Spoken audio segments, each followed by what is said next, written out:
Narrated Ibn Umar, Allah's apostle said, Islam is based on the following 5 principles. 1. To testify that none has the right to be worshipped but Allah and Muhammad is Allah's apostle. 2. To offer the compulsory congregational prayers dutifully and perfectly. 3. To pay zakat, i.e. obligatory charity. 4. To perform hajj, i.e. pilgrimage to Mecca. 5.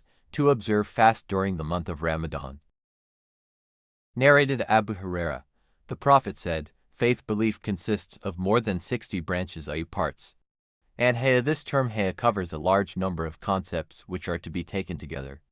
Amongst them are self-respect, modesty, bashfulness, and scruple, etc., is a part of faith.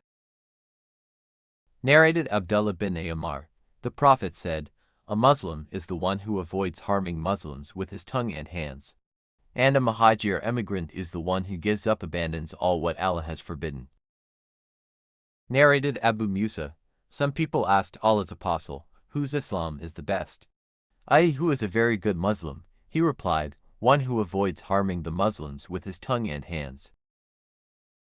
Narrated Abdullah bin Umar, a man asked the Prophet, what sort of deeds or what qualities of Islam are good? The Prophet replied, to feed the poor and greet those whom you know and those whom you do not know. See Hadith No. 27.